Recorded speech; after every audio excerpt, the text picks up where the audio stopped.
Should be recording now. Says it is. Good. Okay, thank you.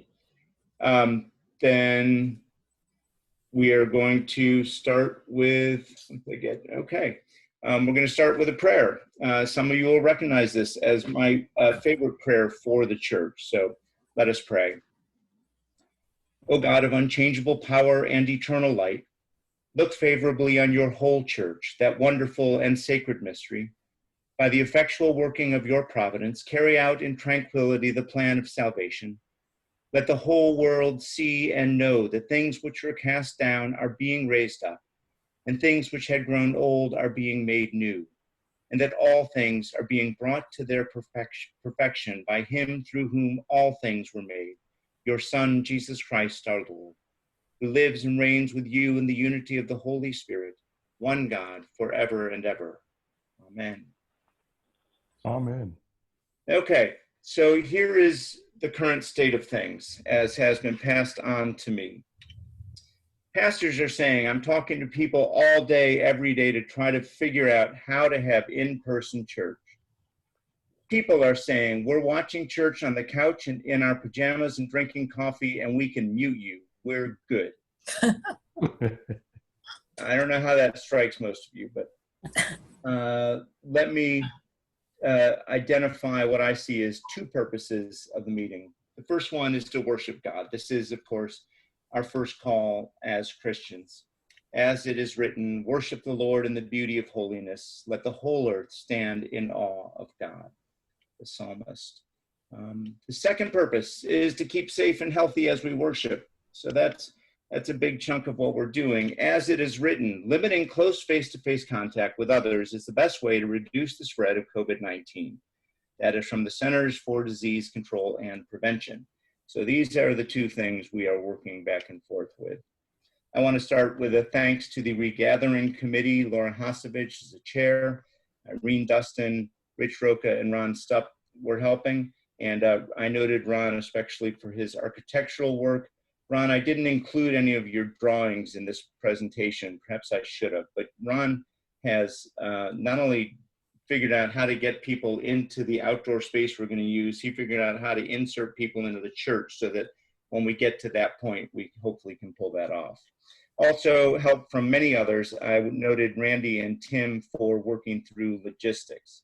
I met a week ago this past Sunday with I think there were 9 of us at the church. I just kind of tagged along to go through some of the logistics, and it's been well thought out, but there's been a lot to do. So I wanted to just lay out some of the requirements specified by the diocese. This is was our starting point.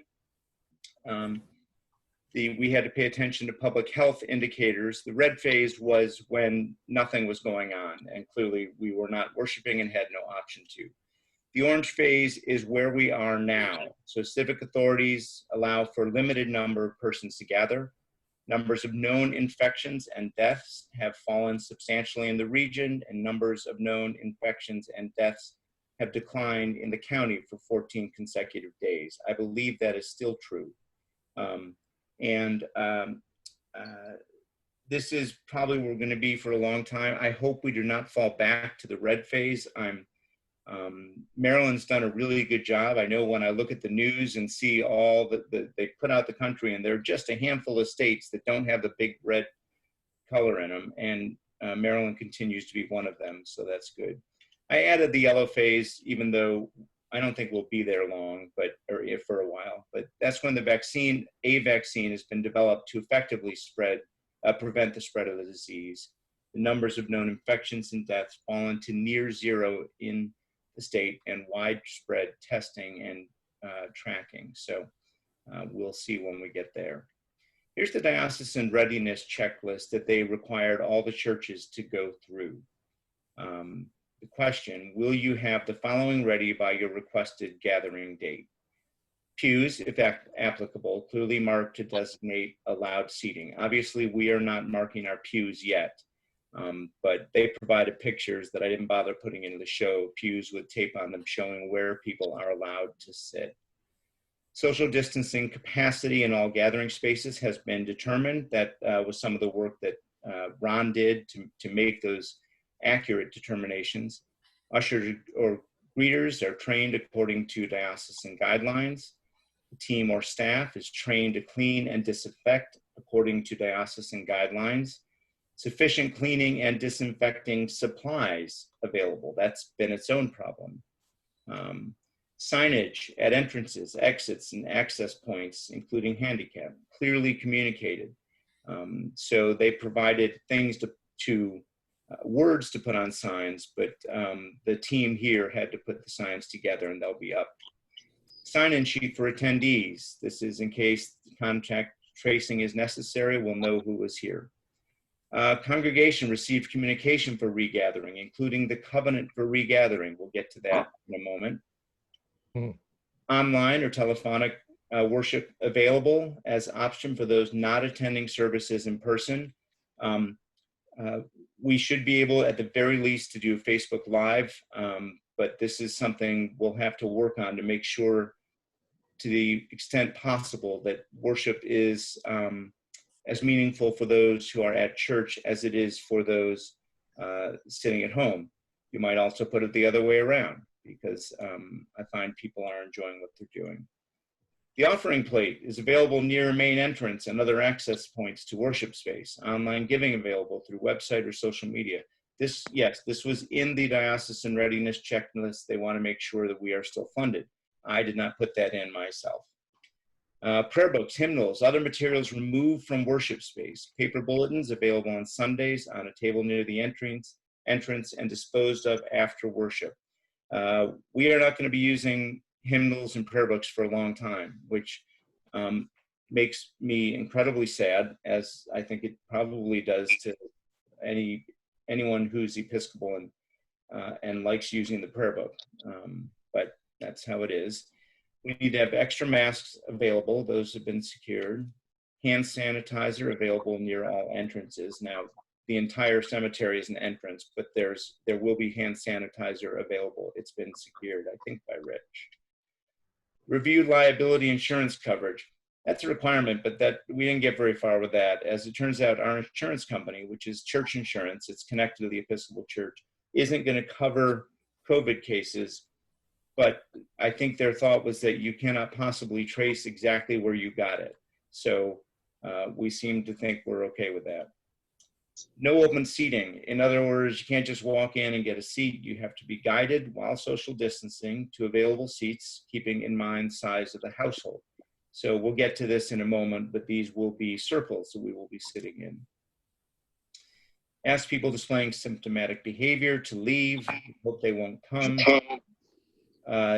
Door handles and other contact surfaces cleaned and disinfected after worship. We will have very limited to the church anyway, as we'll get to, but there are still handles and light switches and things which have to be cleaned. So I wanted to go through all that to let you know and that's not everything, but that's just a piece of what our team had to determine and items that needed to be fulfilled before we could go on. So how will worship be different? It will be outdoors for the foreseeable future. There are no plans for indoors as of now. We will all need to wear a mask 100% of the time. This includes participants in the service. This is what it looks like to have masks on everybody up front. It's an odd look. I'm not used to it yet, but that's the kind of thing you can expect. That's at the diocese. You will need to maintain social distancing 100% of the time. And this will require sitting in your assigned circle. You will have to resist hugging friends you haven't seen for months. That is really hard.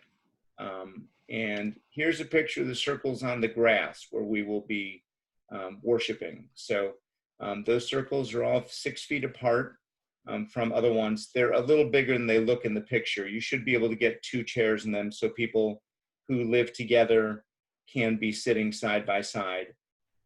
As we'll note in a couple of minutes, when there's a family that needs more space, they can claim 2 circles and still keep socially distanced. There will be no communion at the first service. And this is because we need to assess how things work. So we've been working with the folks on the team and the ushers for how motion will work through the space. But until we see that happen, I did not want to add the traffic of communion because we're going to get people there who have never seen the space the way it's laid out. So on July 12th, it will be a service very similar to what we have been doing. There will be no singing, probably for a long, long time. This makes worship less happy for most of us, I know for me, but that is how worship will be different. You'll need to follow the directions given by the ushers. I have added, be kind and understanding if they ask you to practice social distancing or critique your mask wearing. Most of us have probably seen somebody at a store or out in public with a mask on with their nose sticking out. And that doesn't work. It doesn't keep them safe, and it doesn't keep the rest of us safe. Ushers may have to tell somebody, please put your mask on properly. I don't know about you. I find that's a little challenging to tell somebody they're not doing it right. And I don't think it's a job that our ushers generally sign up for. So I'm just saying, be nice. You may not bring any food or drink into the worship space whatsoever. This is because eating or drinking requires taking off your mask to drink water, for example. So you can leave water in your car and get it during worship if you need to. And we recommend hydrating before worship. But we just can't have anything to eat or drink out in the worship space. You'll need to bring your own chair or chairs. I recommend the folding chairs that I know many of us have. We usually bring them to the parish picnics, so just follow that model. There will be no coffee hour. That's its own sad thing as well. So what are we doing now that we will lose? I've had a lot of people talk to me about what we're doing now, what they like about it, and we're not going to be able to keep doing all of it when we make this change. We will not have music. So the recorded videos by the band, the recorded hymns by the virtual choir, we won't have those. Due to technological limitations, we may not be able to include recorded music at all going forward.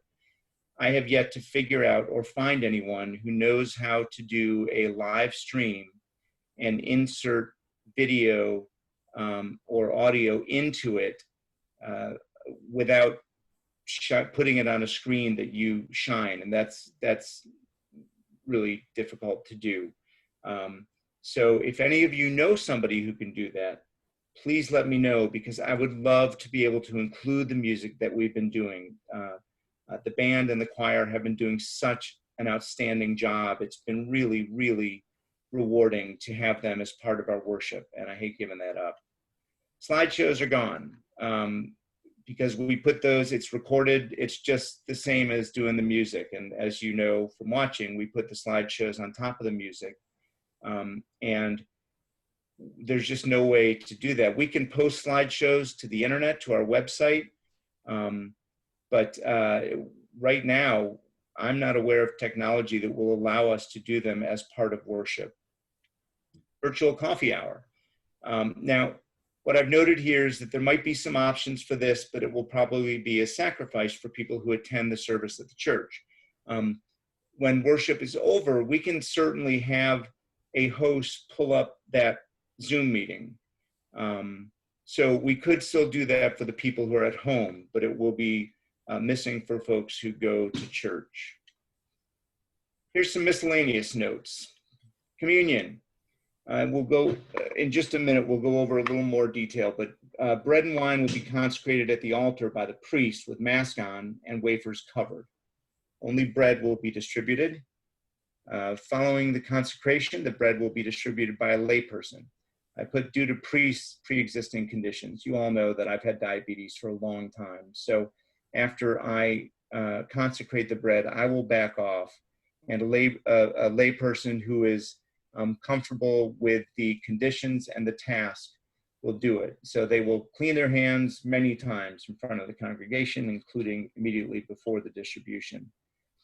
People will keep socially distanced as they come forward one at a time, extend their arms to receive the bread.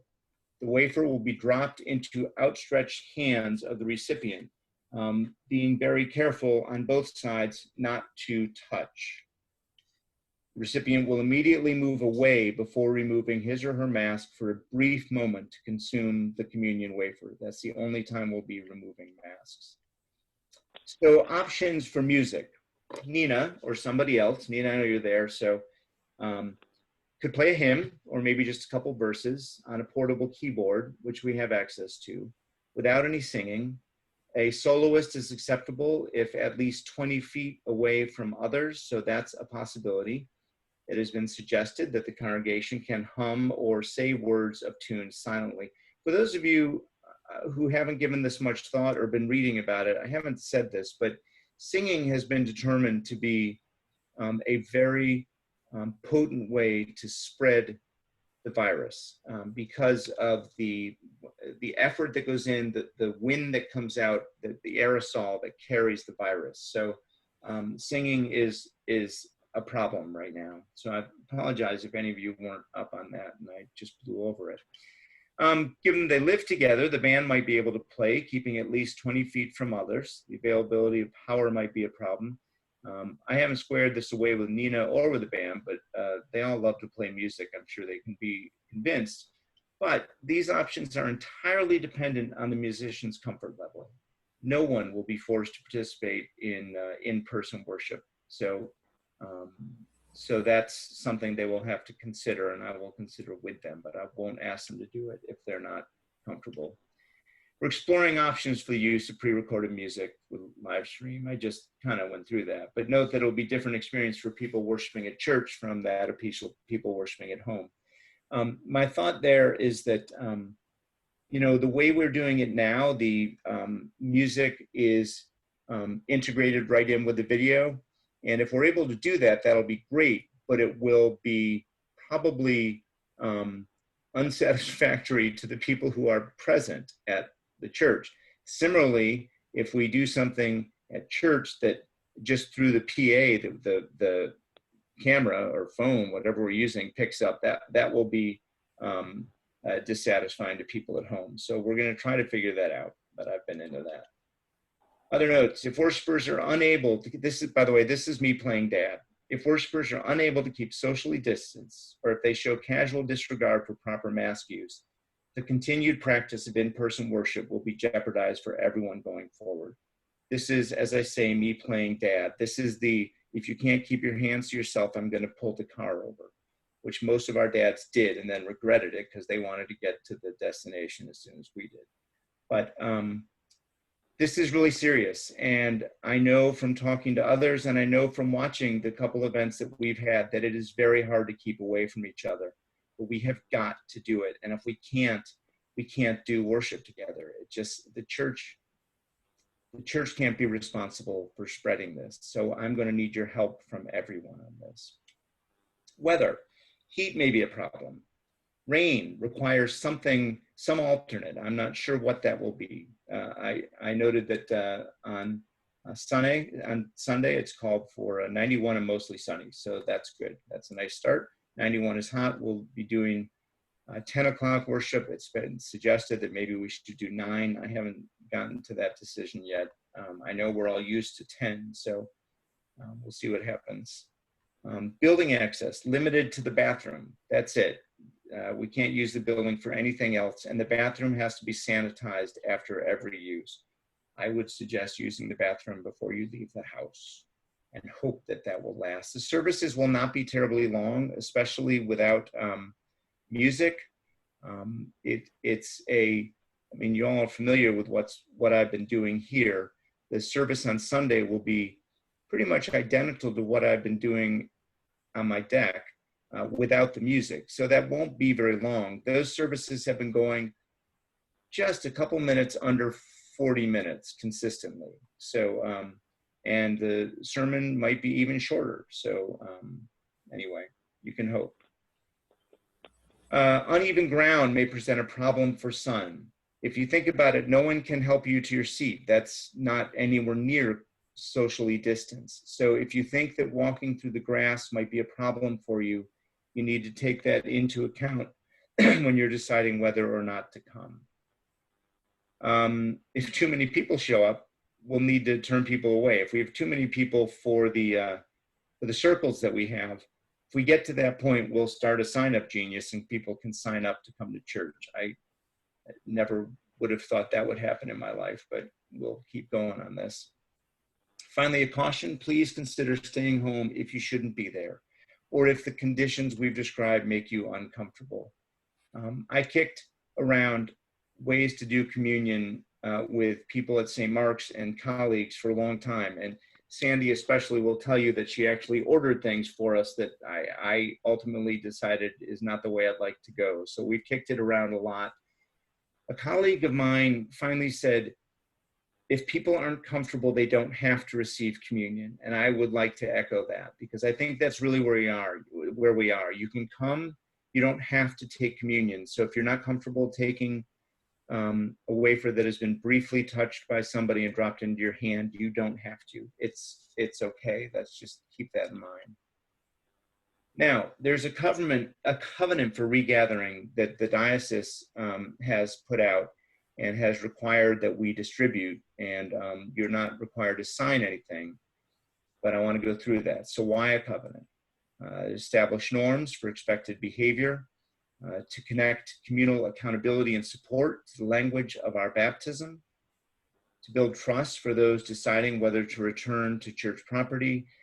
I think that's really important. It's one thing for us, any one of us, not to pay attention to what's going on, but we have to have trust if we're going to come, and to promote awareness and accountability. So the covenant is this: in response to the current COVID-19 pandemic, I promise, with God's help and to the best of my ability, to abide by the guidelines of the Diocese of Maryland for participation in the life of my congregation, according to the regathering phase in which the congregation is authorized to carry out its mission and ministry. Let me just interject when it talks about being authorized. We had to file a request to regather, which I was able to do based on the good work of the committee, and we were obviously approved. Moving on. In fulfillment of the baptismal covenant, I will strive to do the following: to love my neighbor as myself. I will wear a mask over my nose and mouth at all times in church buildings, except momentarily to receive the sacrament, and follow public health guidelines for hand sanitizing and disinfecting. Again, to love my neighbor as myself, I will only attend worship and receive communion if I am non-symptomatic for the COVID-19 virus or any other transmittable disease that could compromise the health of another congregant. Will abstain from attending if doing so would put me at greater risk due to my own health status. To respect the dignity of every human being, I will, while at a church service or other event, make no physical contact with people beyond the members of my own household, maintain at least a 6-foot distance from other members of the congregation, respect any requests for distance, masking, cleaning, to ensure the safety and comfort level of others. To seek and serve Christ in all people, I will trust and support the decisions of both my diocesan and congregational leaders. I will stay connected with others in my community by telephone, video chat, email, or conventional mail. Anyone still doing that? So here is how it will work at St. Mark's. We're wrapping up. These are the step-by-step directions that I received from the committee, which are great. So before leaving for church, make sure you are not sick nor have any symptoms. If you do, stay home. Bring a mask for each person in your party. Bring a chair for each person in your party. If you wish to use a prayer book during the service, bring one. We will have bulletins that will have everything in it, but yes, if you wish to use a prayer book, bring it. Finally, since bathroom use at the church is for emergencies only, use the bathroom at home. When arriving at the church, the outdoor service will be held at the overflow parking area at the end of the parking lot by the cemetery. That's down 216 towards Borman's.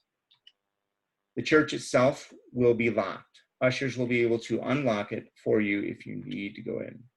Please leave parking spots close to worship for attendees with mobility issues. Put on masks before you leave your car. Maintain social distancing at all times. when arriving at the church. Bathroom use is for emergency use only. And if you use it, you must disinfect it afterwards with the supplies present in it. Follow the instructions of the ushers and go to one of the circles with your chair. Up to 2 adults can occupy one circle. If your party is larger, occupy 2 or more adjacent circles and the spaces between them as needed. During the service, keep your mask on. No singing. During communion, tentatively beginning a week from Sunday, there will be one center aisle and an aisle on each end. Wait until the usher calls you to go forward down the center aisle. Keep your mask on. Take hand sanitizer from the usher as you leave your row. Maintain 6 feet between you and the person in front of you. Put out your hands and let the lay Eucharistic minister drop the host into your hands. Move away from the lay Eucharistic minister before lifting your mask and placing the host into your mouth. Then reposition the mask as you walk back to your seat. Walk back to your seat using the end aisles. If you sit on the right, use the right aisle. On the left, use the left one. Keep your mask on. No singing. The end of the service. Leave the worship area following the instructions of the ushers. Stay in place until called. There will be a collection plate on the table for you to use if necessary. Place any bulletins or other paper products in the recycling bin by the entrance. Place any trash in the trash container by the entrance. Maintain social distancing while leaving the worship area and while in the parking lot talking to others. Keep your masks on. Be careful driving out of the lot. There will be a mixture of people talking with each other and cars leaving the area. Stay safe. And that brings me to an opportunity for questions and answers. And I'm going to stop the screen share at this point. So there's everyone. You can wake up now. I've read it all to you.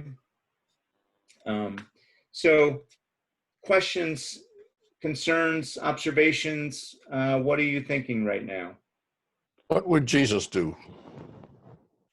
Jesus wouldn't want to take any of his disciples into a pandemic, I don't think. I mean, certainly they got into harm with him, but he didn't intentionally take them somewhere where... Pass out the books. I mean, if he were us, if he were in our congregation. That's just a good point. Well, I think a lot of good thought has gone into this plan, and I feel very comfortable with it. Yeah. It's pretty secure. I'm surprised about the prayer books and the missalettes because they're sitting there for a week. And if something sits for a week, I think the virus dies well before it would come to the next Sunday. it is, let me respond to that. It is possible. Now, these rules were put together probably 2 months ago, and things are changing, understandings are changing as we go.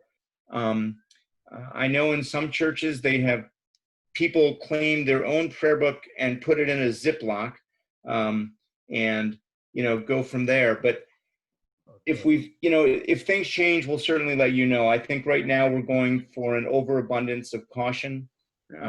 I know that just yesterday or the day before, we heard news that a bunch of doctors sent something to WHO saying they think that it lasts longer in the air than they had previously thought. So, these are all things we have to pay attention to. It changes as we go. Excuse me, Taylor, this is Rich, but there is something else that deals with the prayer books. The worship area is about 300 or 400 feet away from the church entrance.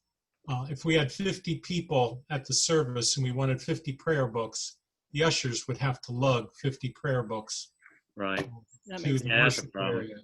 And it starts getting a little difficult. And we thought if people wanted prayer books that much, they just bring the ones they have from home. And if you don't have one at home, I'm sure we can give you one from the church that you keep forever. We can. Yeah, that'd be a good idea. It is worth noting, while that is a fine reason not to include them right now, it is worth noting that even if we were worshiping in the church, we would have to clear the pews of all the books under the current regulations. Yeah. Taylor, what are the numbers that we're looking at this point? Numbers in terms of who's coming? How many people? Can you Well, I don't know. I have a poll prepared for people to take if they would like to. If you'd like, I could throw that up now, and I was going to do it after Q&A, but we can see who's interested. If you have a computer in front, now I've never done one of these, so let me see how it goes. What's the capacity that we can share? Oh, is that what you're asking? Yes. Oh, I'm sorry. I thought you meant how many people I think coming. Ron's here, isn't he? Yeah. Yeah. What's the estimate on number of people who can get there? It depends on whether people come as a family or individuals. But I think we have 42 circles that seat 2 people per circle. And if a family of more than 4, if they sit in adjacent circles, then there's space in between for 2 more, maybe 3 more people in between. So it can vary. But if 1 person per circle, we can accommodate right now about 42. And there's 7 more unmarked spots all the way out by the edge of the cemetery. They don't have circles, but there's a dot. So we could realistically accommodate about 100 people if we had to.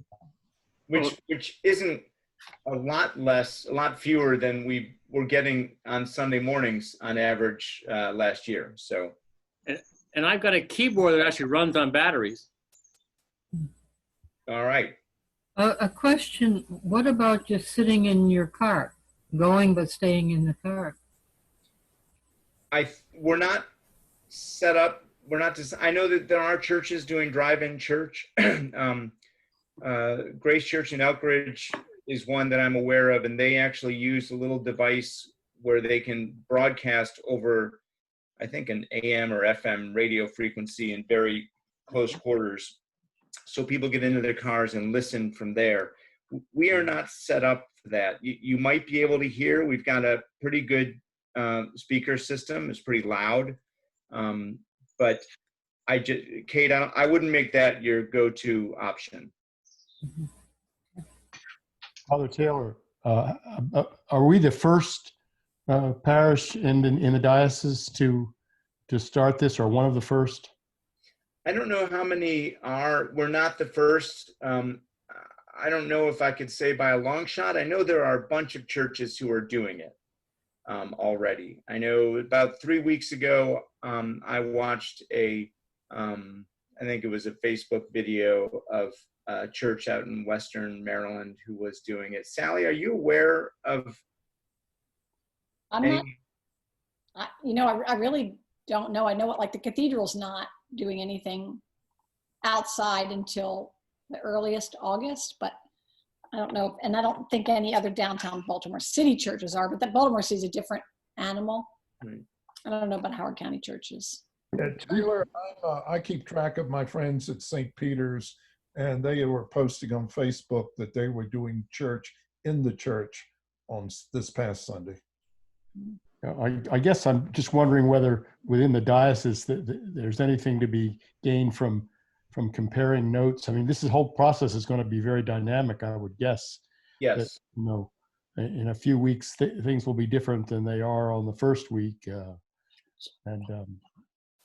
So maybe that's too much information to solicit good ideas from other parishes in the diocese that are doing something similar.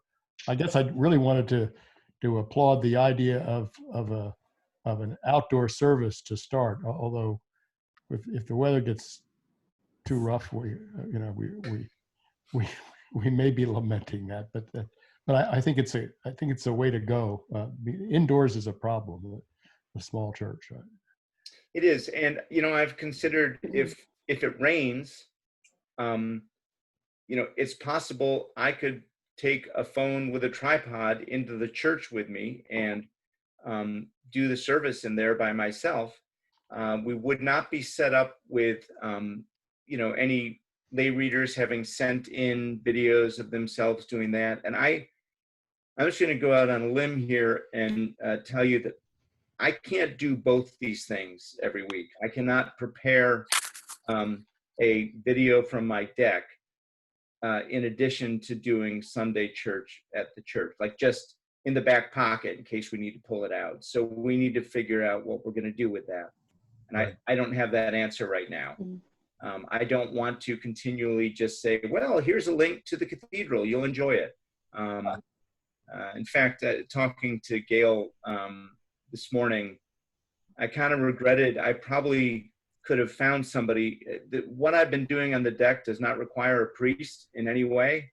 And I probably could have found, I think I might have been able to convince Derek Miller to record that for me, but I wouldn't want to ask him to do all of the video editing, to put the music in and the slideshow in and the readers in and all that stuff that takes a lot of my time every week. So anyway. You've been doing a fabulous job. Yeah. You're kind to say so. Kathy? I had the opportunity today to talk to a gentleman at St. Anne's on another issue, one of the lay people, and I said, you all started Regathering this past Sunday. How'd it go? And this is St. Anne's in Annapolis. And he said, surprisingly well. They did 2 services in person in the nave. Of course, they have that's a fairly good sized nave. And then they did 1 online. But they also have multiple clergy. And I said, well, did you run into any glitches? And he kind of laughed and he said, well, we do have a few people who have been ushering like since Moses attended. And he said the decision was made that perhaps they needed to take a break from ushering. And he said a couple of them do have some significant health issues. So he said there were a few ruffled feathers, but they understood. They did have a sign up. So you had to sign up as to which service you wanted to go to. And I think he said they had 50 at one and I think 60 at the other. But he said it went really, really well. And they had the same strictures in place. He said it went much better than what they had thought it would. But, they've also spent weeks between ushers and altar guild and everything getting it ready. So he reported it went well. Good. I know that St. John's in Ellicott City has been, the whole time, they've been doing a full Eucharist in their church. Now that's another huge sanctuary. So they can put several people in there. They have a musician, I think, at least they did last time I watched. They might have even had 2 and, far apart in the church. What they did for the first time on Sunday is they had basically drive-up distribution of communion. So you could drive up after the service and get some consecrated bread, a wafer, I assume. I texted the rector today and asked how it went, and she said it went great. And I'm in a Bible study with her tomorrow, so I will find out more. I'm a little conflicted on that. I don't know exactly what to think about it, to just drive up and get communion, but this is kind of going back, David, to what you're talking about. I mean, every time I talk to another priest, this is what we're talking about. I had a long conversation with a friend of mine in the Church of England on Friday, and this is what we were talking about, because we're all trying to figure it out. And now it was, what are we going to do when no one can come to church? Now it's, what are we going to do now that maybe we can go to church? So I am getting as much input as I can, and some people have the experience and are helping. Taylor, Yes. I've got a question, or at least a comment. Beth and I have been kicking around in Colorado for 2 weeks. We're flying home tomorrow. It's our tradition to come to church, and our inclination is to join everyone else in church on Sunday. We will be flying in an airplane on tomorrow, and we did 2 weeks ago. And it occurs to me that may make some folks uncomfortable. We obviously would abide by the terms. We are not symptomatic. But nonetheless, if anyone is uncomfortable about coming to church, when Beth and Dick are there right after they got off a plane, I'd like them to let me know about it, or if that's not a source, if they're a little uncomfortable about that, just tell you and you can be in touch with us. Thank you for that. This came up in a conversation with my clergy colleague group today, because while I was on vacation this past week, we got the information for when my son Stafford has to go back to University of South Carolina.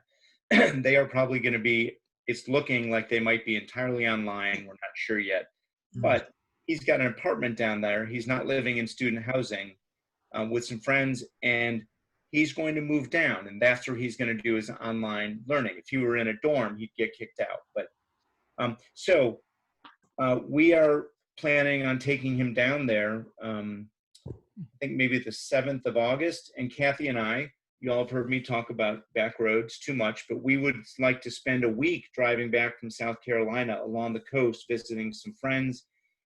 And what came up at this meeting today is, do I have to then quarantine for 2 weeks coming out of South Carolina? And I don't have a good answer to that. I don't feel like I do. I don't know what Dr. Fauci would say about that. But if I take one Sunday off and I go away, do I have to take 2 more Sundays off? Yeah. It's complicated. I don't know. Taylor, you may want to check with the state of Maryland, but states are now putting quarantines on people coming from different areas. So for example, New Jersey has quarantined people from 19 different states. Yeah. And a lot of them are southern and western states. Yeah, Rich, New Jersey is the only state that I've heard of. New Jersey, New York, and Connecticut. Right, excuse me, yeah, New York and Connecticut. Vermont is another one that's quarantining people from out of state. I think the main point is that Maryland does not. Currently. If they're going to, South Carolina might be one of the ones they would quarantine. It has not been good down there lately. Now, we are more comfortable now with our ability to travel safely than we were. But if the state of Maryland says you have to quarantine, then I will say goodbye to you all. I'm taking a week of vacation and I won't see you for 3 weeks. I don't know. And that's When you come, true if they tell us that we have to quarantine coming in from Colorado. Western Colorado has been substantially COVID-free, and they're practicing social distancing and wearing their masks. But nonetheless, we've been in counties where they say, you know, we really haven't seen anything out here. We just come back from Florida a couple of weeks ago, and we find we're pariahs. They can take a test. I will. I've had a test, but nothing more recent than a month ago. Sally, make your comment again. Sally, you said something I thought was. I didn't, but I will say that I'm really thankful that Chloe's reminding us we should have visors and sunglasses when we come on Sunday. It's so awesome. Yeah. Can you please send that video out to all of us, Taylor, so we can just with Chloe? I will be posting this online. So think about everything you've said so far as a reminder. I would just like to say that when you return, any of you, you can get a test. It's been on the news today that you can get a free test. You may take a little while to get the results, but that way you know. Right. Yeah, thanks for that, Margaret. I guess that's the answer. You know, if I go away, I'll just get checked when I get back. Was that Howard County, Margaret? Maryland, yes. Yes, I read today there's a drive-up testing place in Savage, Maryland, and right at the admissions department. Yeah, they're using that too. It's at the fire station in Savage. Okay. They had it in the Stevens Forest near the Stevens Forest Exxon. I don't know if that's still set up or not. But certainly there are places patient first. That's what they said. Go to patient first was one of the places you could go and get your test done.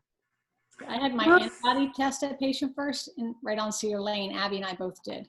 But that one, they didn't have it for COVID. You had to go to a different patient first. Okay. CVS is advertising that you have to make an appointment, but a lot of the CVS stations do the COVID testing.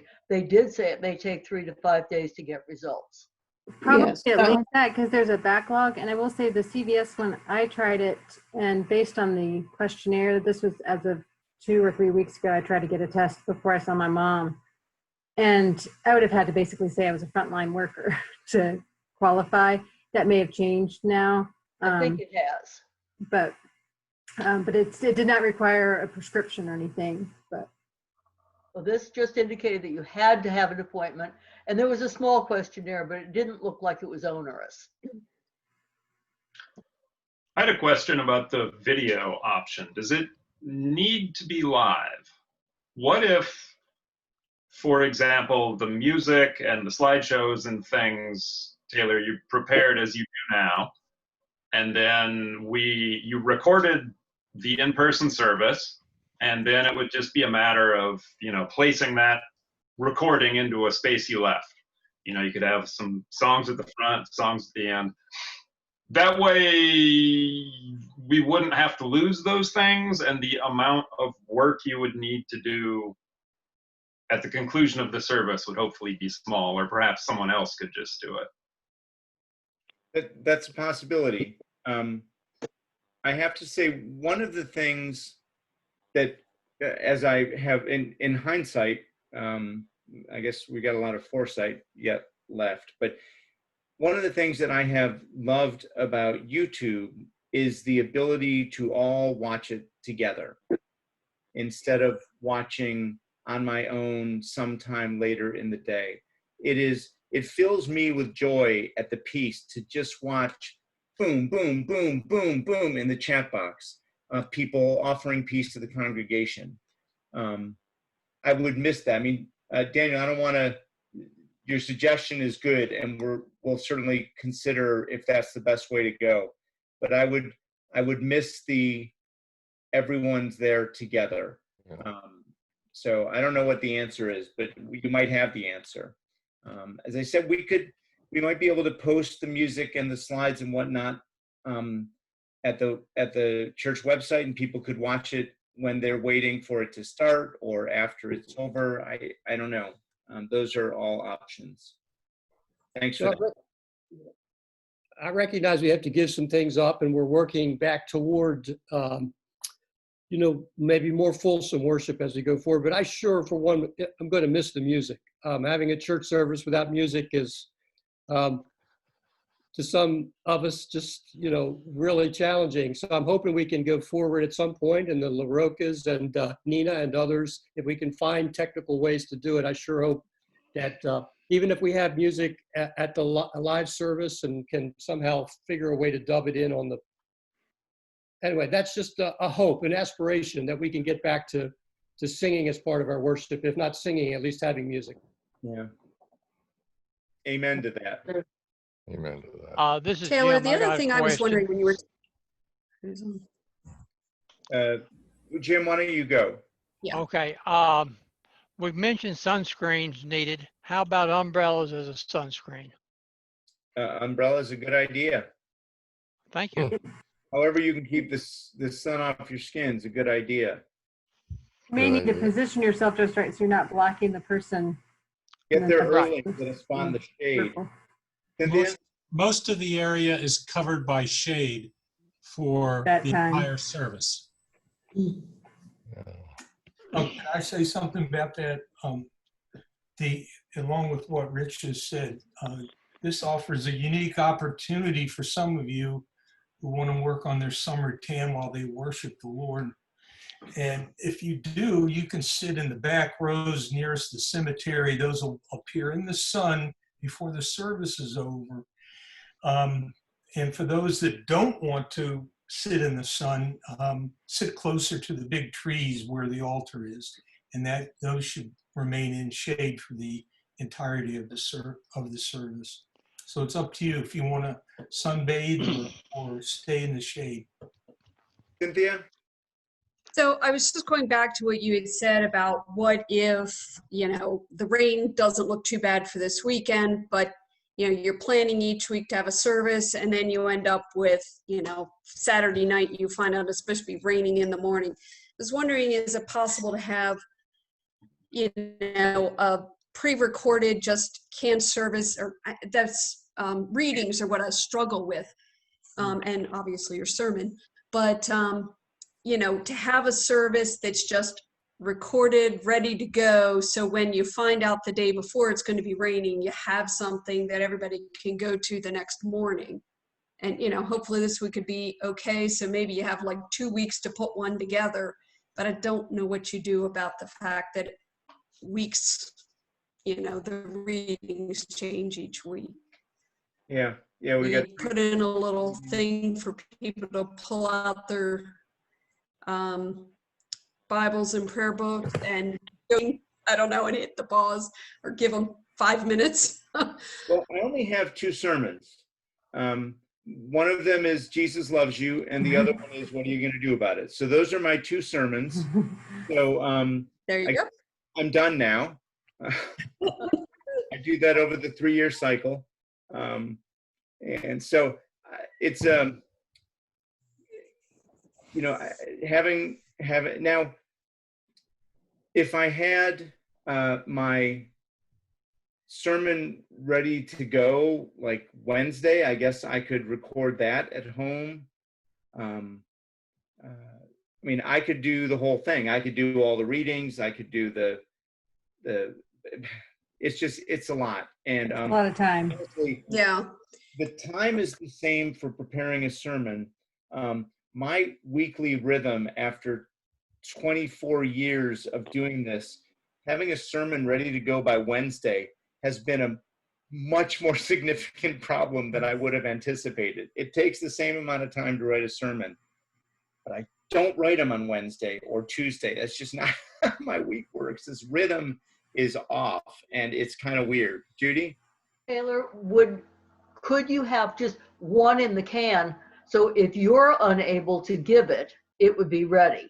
For example, if it rains, but also when you're on vacation, or if it turns out that you have to be quarantined after your week going south, just have one that isn't tied to the regular Episcopal cycle of readings and stuff, just a generic one that was just available on the spur of the moment. Jesus Loves You. Yeah, but that's not long enough for a Sunday morning. I'd probably get fired if I said that every week. Jesus loves you. We hear that over and over again. And over and over. Well, when he's out of town, when he's on vacation, we have the budget and we can get priests to fill in for that. So, but so that situation, we wouldn't need to use a backup. Taylor, you have been using the YouTube model as your solution for online worship, but you could also use the Facebook, the Zoom model that you've been using for Compline. That's the point. And you know, you could put it on speaker view. People could be there doing the readings. Whether you give the sermon outdoors or over Zoom, it's the same sermon. I think that's brilliant, Rich. I think Zoom is the rain day option. Yeah. And we would just do worship like this. I guess there are churches who do Zoom every week. And I think as a go-to format, I love doing it at Compline, but it feels weird to me as Sunday worship. And yet it's a great fallback to do that. And I've never tried it on Sunday. I have watched a couple of them. That's I don't know why I hadn't thought of that, but I'm glad you did, Rich, because that really is the fallback. I've got a sermon, we log on, everyone comes in, and off we go. And I could do music with a screen share. And I could do videos of readers with a screen share.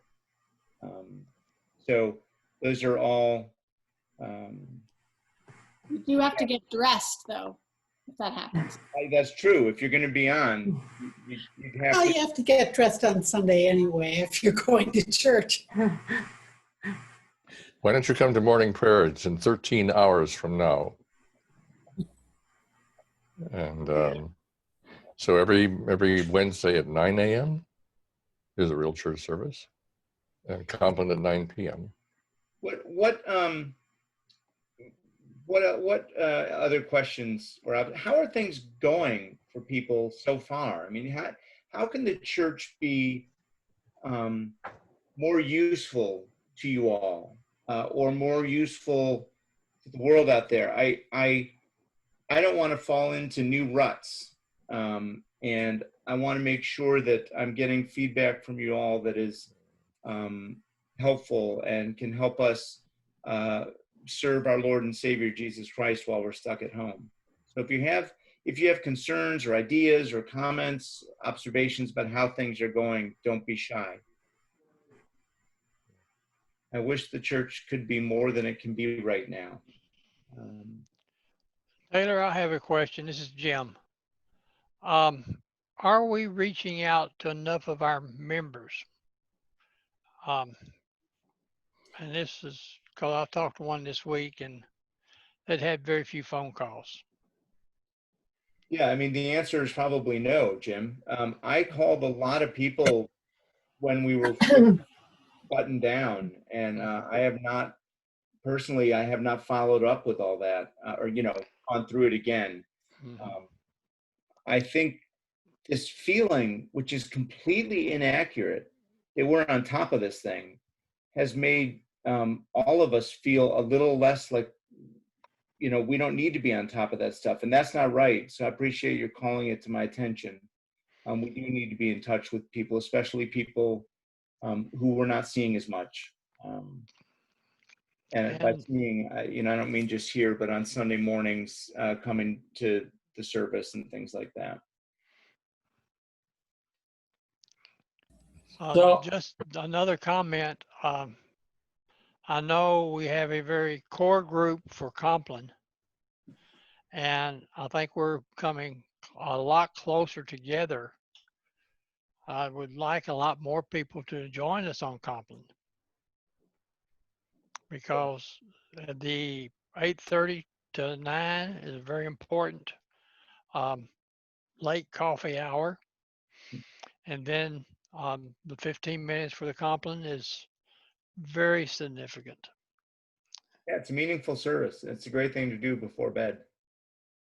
For those of you who don't know how to get there to any of these services, go to the church website, and there's always a link posted on the St. Mark's at Highland website. Yeah, the Compline one's going to have to change because it is not a password protected link, and Zoom is going to start requiring every meeting to use a password protected link. Now, it was going to be, I think they said July 19th, and just today I pulled it up and it was someday in September. So I don't think I misread that. I assume they changed it. But so I'll have to get word out well ahead of time to start using the other one for Compline. I think the morning prayer one is password protected, but we'll have to check that as well. And that's Bible study as well. Don't forget Bible study. Okay, jump in there. So for when we do the outdoor service, are you planning on recording it somehow or doing a stream? I didn't really catch that. Well, I'm assuming that the easiest way to start will be with Facebook Live, and I don't use Facebook much. I have an account. I rarely use it. I've done a Facebook Live event before, but it's been a while and it wasn't very good. We tried it on the 5th Sunday of Lent this year in March, the end of March, and it didn't go well. Gail would back me up on that. Yes. So, Dominic, if you're a Facebook aficionado, I might be able to use your help. I haven't done any live streams like ever, but it's Facebook pretty is an option. You could also use, what'd you say? I said it's pretty easy. You push live and it starts. The link was a problem for us, and I believe it automatically records itself. Yeah, I think so. Yeah, so we need to figure out how to get people to it, and these are things I'm working on this week. Yeah, I mean, the main thing that I'm concerned about with live streaming it is making sure you have an internet connection. Because if you're outside, you don't really, if you can connect to the Wi-Fi at all, it's not going to be a strong enough connection. So you'd have to use like a mobile hotspot or just your phone cell service. And yeah, I don't know if do, but I have terrible service at the church, so that wouldn't work. I would just use, I've been intending, if we use my phone, to just use my cell phone service. And I'd be happy to make it a hotspot for somebody else if we needed to do that. I would love to use YouTube. I know YouTube a little better, but you have to have 1,000 followers on YouTube to stream it from a mobile device. You can do it from a webcam, and I have one of those, so that's another possibility. All right, well, time for everybody to go subscribe. Yeah, we can get 1,000 followers. That's nothing. Get every one of your kids to follow. Come on. I think that was funny. I'm not subscribed. Maybe I should subscribe. I know. I think I am. Well, we switched accounts at one point, and I have not set up I've never actually set up a full YouTube channel. I can get you a link. I know where stuff is, but you know, that's another thing that might be helpful, to have a nice YouTube channel. There were issues with one of the accounts that I was using originally, and so I switched over to another account. It never really dawned on me that that was moving everything over to another place that people didn't know where we were, because all I do is post that link on our website on Sunday morning, and everyone seems to know to go there and to get it. So I don't know. I can make videos. I'm not quite as technically savvy as might be helpful.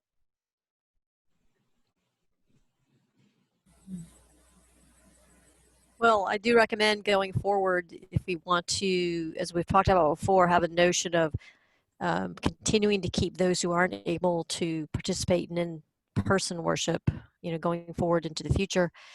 I think we need to invest in the technology that's needed, not just the equipment, but to a paid professional, just like you have staff for, you know, education ministry, sometimes in larger parishes. If we're serious about live streaming or providing, you know, online services for parishioners who can't come in person, I think we need to, you know, look at it as a serious investment that our church is going to make, and, you know, budget to that. You're right, and I know the vestry has talked about that. I guess I haven't really thought about the. I mean, you're absolutely right. I haven't really thought much about purchasing new stuff now. In my head, when the vestry has talked about it, I'm picturing us back in the church with a camera in the back and all this stuff.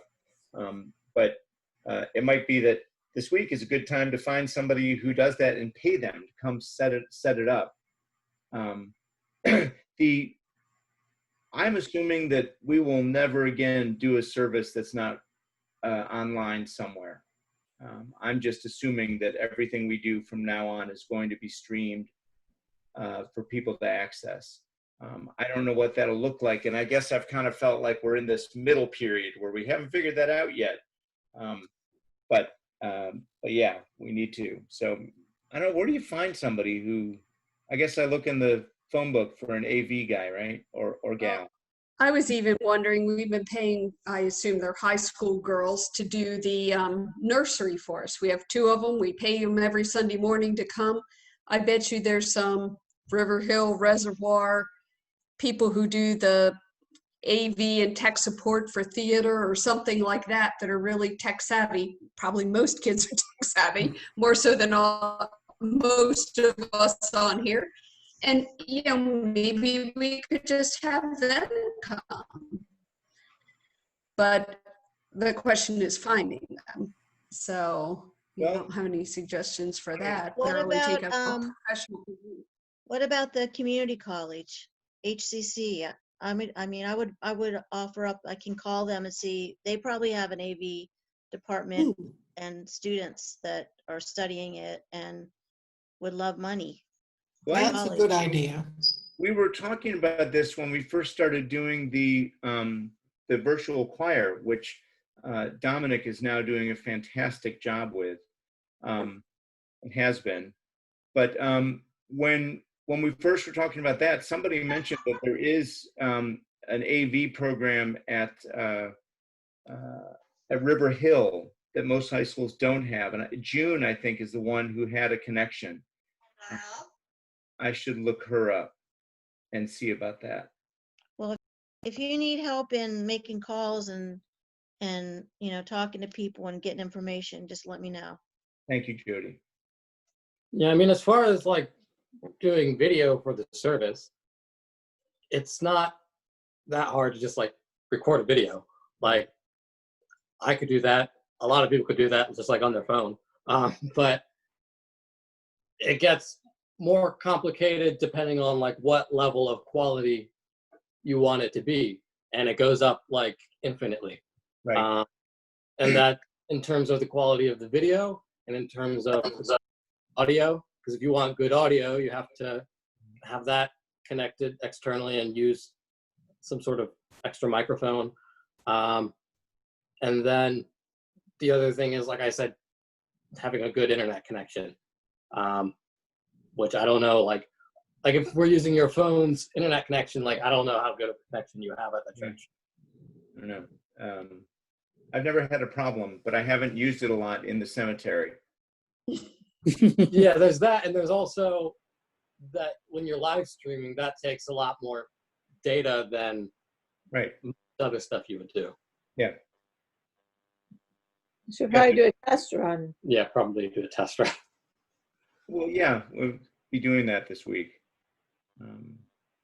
Taylor, could I still have the choir record a hymn and we could, play it at the service? We could. Yes is the answer, as long as Dominic's willing to keep engineering them. You good with that, Dominic? Sure. I mean, there won't be a new one this Sunday because I'm up in New York right now, but we could do that in the future, I would think. If there's speakers there, I mean, you're using speakers, right? Yeah, we can play them. We could play a hymn that they've sung through speakers. And until we get equipment that would do much with it, the people watching on Facebook it'll be just hearing something in the background. But that's still music. And I'd love it if the LaRoccas are comfortable with it to, come set up some week and they could play. But I feel like those are things we're going to get to. I don't know that I can't get too many moving parts in right now because I won't be able to cover them. Good idea to just start really simple and gradually step it up. Yeah, as I said, we're not even doing communion this weekend specifically because it's more moving parts. So yeah, I want to start small, but the answer is definitely yes. We can. The choir's got a pretty good, and the band, we've got a pretty good stock right now. I don't know how many we have, but we've been doing that for 13 weeks. We got to have 10 or 12 from each of you that are produced and in the can. Yeah, I can reuse them. So, I mean, we do them over in church, right? So I love that there's fresh stuff every week. I mean, that's been really great. But I can listen to them again. I love them. I love all of them. So I could easily hear them again. They're beautiful. I've got another question about kids. We didn't talk about any sort of minimum age. So do parents just use their judgment about whether they think their kids can follow the rules? That's a good question.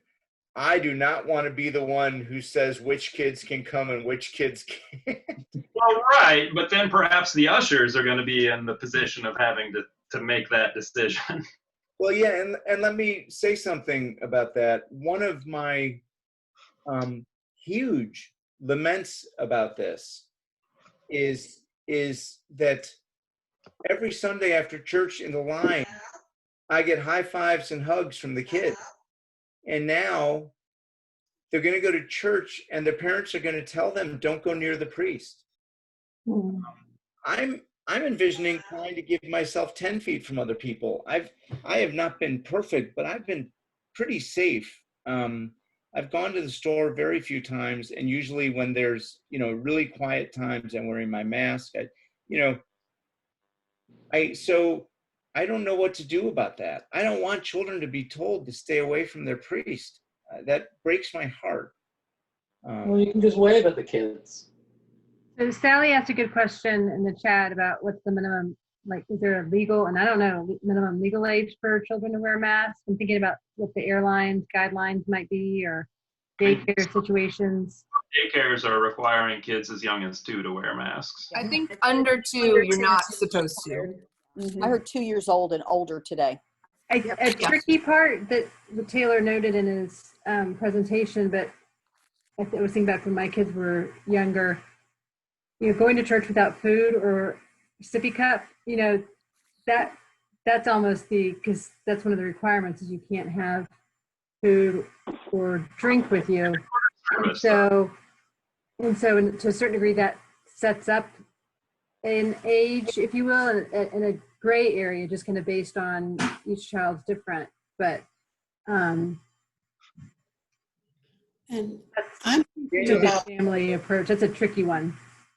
My toddler grandchildren would not be confined within a circle on the grass. I mean, it would be a complete, parental hug for the whole time, and they'd be squirming and screaming and want to run see their friends. The other thought would be, and this gets a little bit gray as well, but if a family a week wanted to reserve the playground, and that, Daniel, what I was saying is I haven't answered your question because I don't know how to. I don't know how to answer that. It's really hard because I know there are families with kids that want to come back. I don't know how you keep just the kids away from each other. Maybe you don't. I don't know. That's a parental call. I just don't have an answer for that. I should. I don't. I'm sorry about that. Okay. Is that helpful? Frederick, I have a logistical question. Are we able to place our chairs earlier? Because if we got 45 squares or circles and everybody is bringing chairs at one time, it's going to be a long time getting set up. Yeah, I mean that's one of the that's part of the traffic patterns that I'm interested to see how we do with on Sunday. We're all coming in and out from the parking lot. We have to stay 6 feet apart as we come in and out. The ushers are going to be helping with that, and the ushers, I guess, could put. Is it a problem taking somebody's chair and put it down? I guess. Yeah, we probably shouldn't be doing that, I would think. You're right. So unfortunately, because our inclination is going to be to help folks who are struggling with their chairs. Right. You're right, though, Andy. You're absolutely right. And the other thing about coming early and putting them down, we plan to get there early on Sunday, so we'll probably be there. But we have to make sure that if you do go early and set up chairs, that we do make sure you get checked in if you beat us there. So on your way out, tell us you were there too, or something. Yeah.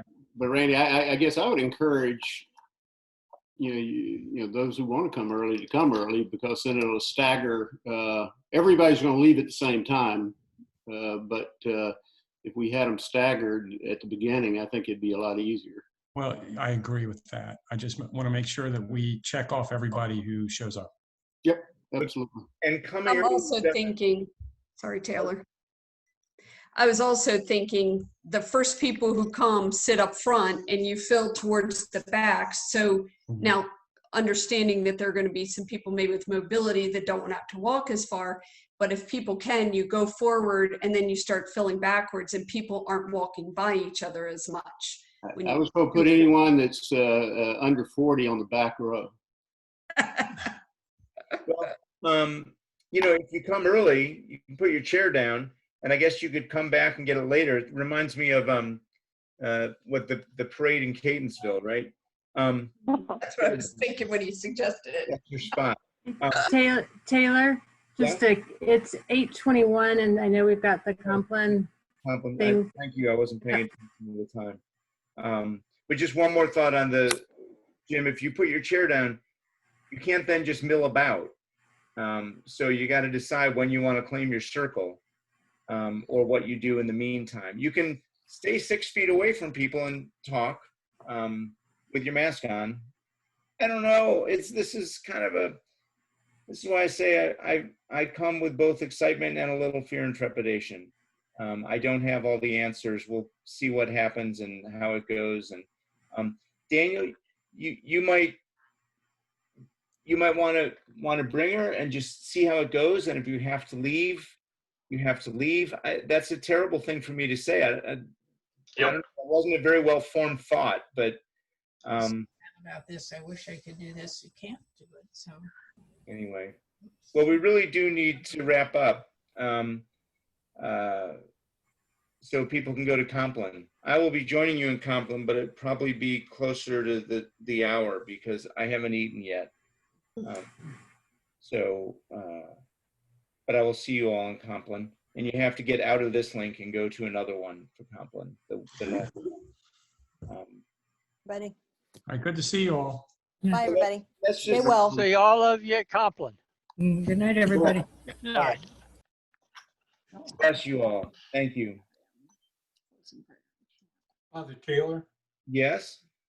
I have the reading for Sunday. I assume we're doing track 2.